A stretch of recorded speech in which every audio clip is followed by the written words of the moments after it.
Magandang gabi po, mga kabikay. Welcome po sa ating Barangay Kapre. Ako po muli, si Boy Kapre. At isa na naman pong kwento na mula sa tunay na pangyayari ang ating ibabahagi. Simulan natin. Taong 1981, sa rehiyon ng Bicol. Itago niya na lamang ako sa pangalang Gabriel. Pagdating sa usaping aswang, hindi naman magpapahuli ang aking nakaraan. Tanda ko pa nung kapanahunan ng pagiging binata namin ng pinsan kong si Elmer. May bagong lipat sa aming sityo at hindi maipagkakaila ang natataglay na kagandahan ng magkambal na sina Carmen at Carmencita. Bali mag-aaral sila ng isa sa tanyag na universidad sa Maynila. Subalit sa Bicol sila nangungupahan. Nakakapagtaka dahil kung tutuusin, pwede namang sa Maynila na lang sila mangupahan nang sa gayon ay hindi na sila babiyahe pa ng malayo. Nasa Maynila sila mula Lunes hanggang Biyernes. Sabado at Linggo naman ang nakatalagang araw ng pananatili nila sa Bicol. Sa alindog na kanilang tinataglay, walang sino mang lalaki ang hindi na humaling sa kanila. Pwerer na lang sa akin dahil nawiwirduhan ako sa kanilang dalawa. Para kasing may kakaiba sa kanila na hindi ko pa matukoy-tukoy nung una. Isa ang pinsan kong si Elmer sa umaakit ng ligaw sa dalawang dalaga. Pagtitilaok pa lamang ng manok sa madaling araw ng Sabado, ay nasa bakod na ng bahay ni na Carmen, ang pinsan ko niyan. Nag-aabang, dala-dala ang tangkay ng rosas at kapirasong papel na naglalaman ng sulat. At pagsikat ng araw, mahigit 12 binata na ang nakapila sa harapan ng kanilang bahay. Pati ang mga kababaihang maglalaba at mag-iigib ng tubig, na ilang metro lang ang layo sa bahay nila, ay napapatingin at mababakas ang pagkainggit. Minsan pa nga ay magkakaroon ng pag-aaway sa pagitan ng mga daligita sa aming lugar at sa magkambal. Sa dinami-rami kasi ng dalaga sa amin, wala man lang ni isang lalaking nagka-interes sa kanila, kaya ganun na lamang ang panibughong kanilang nararamdaman. Si Carmen ang tipo ni Elmer. Katulad ng kambal niyang si Carmencita. Magaganda talaga at parehong-pareho ang pagmumukha. Malilito pa nga ako minsan nang mapag-utusan ni Elmer na iabot ang kanyang sulat. Pati pananamit ay parehong-pareho rin. Maging ang pananalitang malumanay pasalat ng malumanay. Subalit habang tumatagal, bumabakas na sa mga mata ng lahat ang kanilang misteryosong galawan. Sa paglipas kasi ng mga araw, paisa-isang nawawala ang mga binatang nanliligaw sa kanila. Sa kawalan ng sapat na ebidensya, nanatiling sabi-sabi at haka-haka lamang ang paratang na ang magkambal ang siyang responsable sa pagkawala ng mga binata sa sitio. Hanggang sa isang madaling araw, hindi sinasadyang matuklasan ko mismo ang tinatago nilang katotohanan.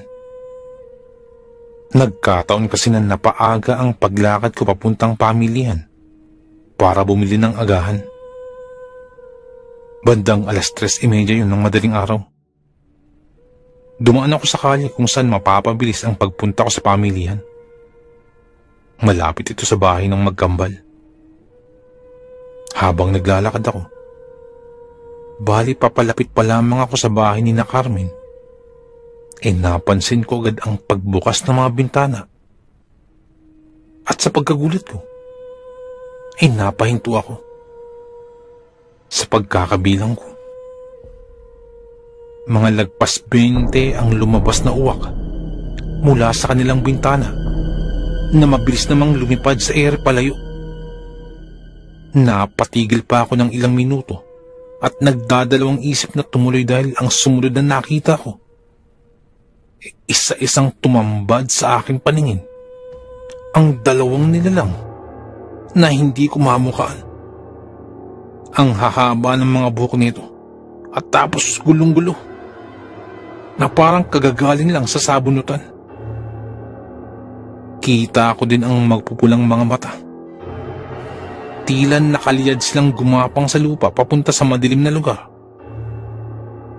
Sa pagkagulo ng isip at emosyon, pinili ko na lamang na bumalik ng bahay at huwag nang tumuloy. Kinaumagahan yan, kumalat na naman ang balita tungkol sa pagkawala ng isang binata na sa pagkakaalala ko ay isa sa mga manliligaw ng magkambal. Subalit sa araw na yun, hindi mahagilap sa inupahang bahay ang dalawa at maging si Manang Melchora na siyang may-ari ng paupahan na nasa kalapit na bahay lang din. Nagbigay na ng kanyang konklusyon ukol sa isyu. Sabi niya, sa mga nagdaang gabi, may naririnig siyang ingay mula sa inuupahan ng magkambal. Subalit hindi na niya pinakialaman dahil parang wala naman daw dahilan pagdudahan ng dalawa. Pero may mga gabi raw na hindi na normal ang mga ingay na kanyang naririnig. Minsan tila ba may iba pang kasama ang dalawa bukod sa kani-kanilang sarili. At dahil sa hindi naman pakialamera si Manang Melchora, baliwala sa kanya ang usap-usapan sa paligid tungkol sa kambal. Hindi na niya masyadong pinagtuunan ng pansin ang mga bagay na yun. Hanggang sa paglipas ng panibagong araw, tila mas lumalala na ang sitwasyon. 3:00 ng hapon sa araw ng Sabado, nagimbal ang buong sityo nang matagpuan ng 4 na bangkay sa sagingan. Wakwak ang tiyan, gutay-gutay ang mga laman loob, at napakaraming kagat sa iba't ibang parte ng katawan. Subalit, wala man lamang patak ng dugo sa kung saan-saan. Inisa-isang inspeksyonin ng mga tanod ng barangay ang lahat ng bahay sa aming sityo. Wala namang nakitang bakas na nagtuturo sa kung sino ang may sala. At ang isang bahay na lamang ang hindi pa napasok ng mga tanod. Yun ang inuupahang bahay ng kambal. Wala kasing katao-tao sa bahay niyon at nakasarado ang lahat ng pasukan, maging ang mga bintana. Yung kaparehas na susi na hawak ni Manang Melchora ay hindi nagana. Pinalitan ng magkambal ang kandado ng bahay na siyang nagbigay ng panibagong pananaw sa mga tao na mayroong lihim na nakatago sa loob ng bahay. Magdamagan ang mga tanod na naghintay sa kambal hanggang sa dumating na lang ang araw ng Lunes. Hindi pa din mahagilap ang dalawa. Buong linggo silang nawala sa sityo namin at nagbalik sa sumunod na linggo na naka-uniforme pa na nagpapahiwatig na kagagaling lamang sa eskwela. Sa mga maamong mukha ng kambal, nahirapang sumbatan ng mga taga-amin ang dalawa. Kaya napilitan ang lahat na magmasid-masid sa kanila. At dahil sa usapin yun, natigil ang panliligaw ng mga binata sa aming lugar sa kanilang dalawa.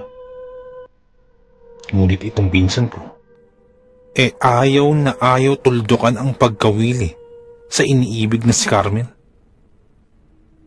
Martes, pasado 9:00 ng gabi. Tahimik na ang bawat kalye sa aming sityo. May iilang tanod na tahimik na nagroronda. Palihim na inaabangan ang maaaring isagawa ng pinaghihinalaang magkambal.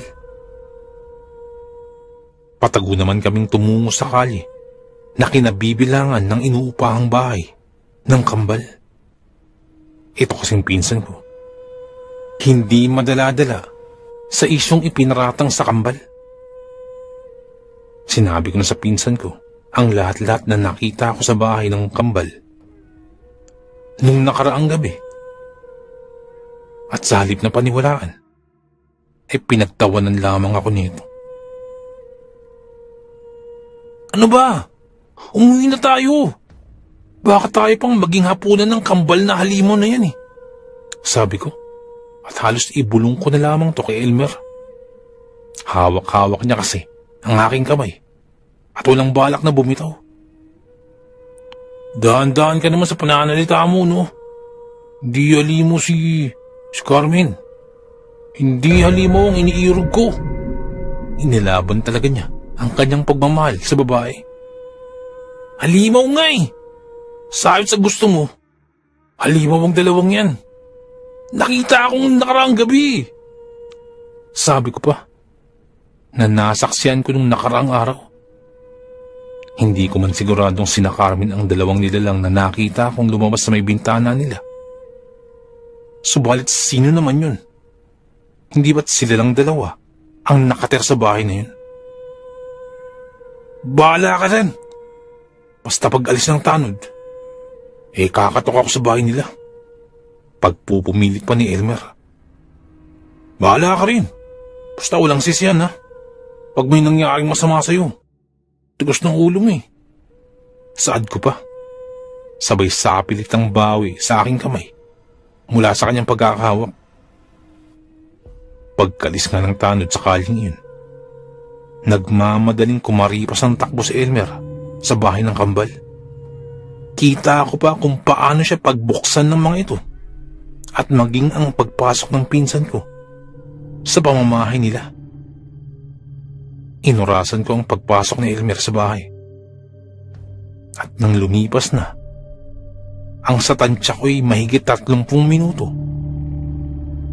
kinarera na ako ng kaba. Dumadagundong na aking dibdib. At nang masipat ko ang dalawang tanod sa bandang unahan, sinitsitan ko agad sila at sinabing nasa loob ng pamamahay ng kambal ang pinsan ko na si Elmer. Tinawag naman ng dalawang tanod ang iba pa nilang kasamaan at nang nasa bilang 10 na sila, at saka sila kumilos. Hindi na nagkaroon ng pagkakataong kumatok ang mga tanod nang marinig namin ang paghingi ng saklolo ni Elmer. Base sa boses nito, tila sinasakal at sinasaktan nito. Puwersahan na nilang giniba ang pintuan at pinasok ang bahay na walang abiso. Hindi naman ako nagpahuli at nakiisyoso na rin. Sakal-sakal ni Carmen ang kawawang si Elmer habang nasaan yung nakakatakot na si Carmencita. Wala nang sabi-sabi pa at agad na sinugod ng mga tanod ang dalawa. Agad-agad ko namang kinaladkad palabas si Elmer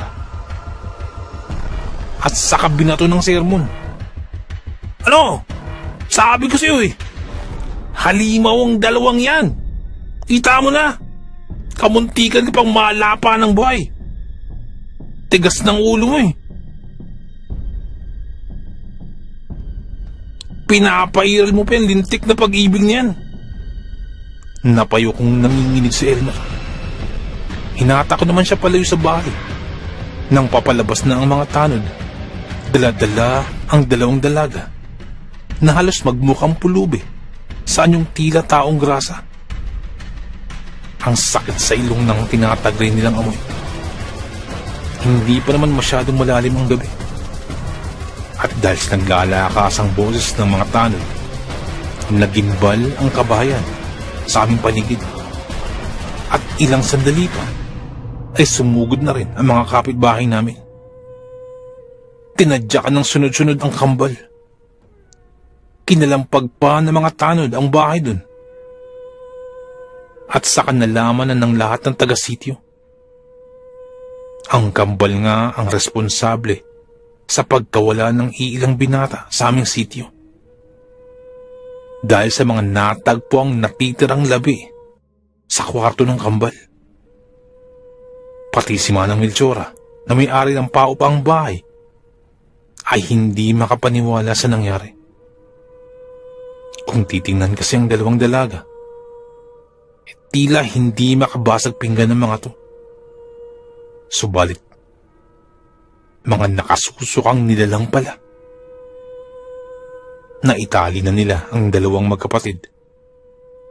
Ngunit nang sumapit ang hating gabi, oras na sana para parusahan ng dalawa sa kanilang walang kapatawarang ginawa, ay biglang lumakas ang kanilang puwersa at nakuhang makalagan ang kani-kanilang sarili. Mabilis pa sa kabayong nakatakbo palayo ang mga to. Hinabol pa namin sila. Subalit hindi na naabutan pa. At dahil sa kakulangan ng kalaman sa kanilang pagkatao, hindi namin natukoy ang kanilang tunay na pagkakakilanlan.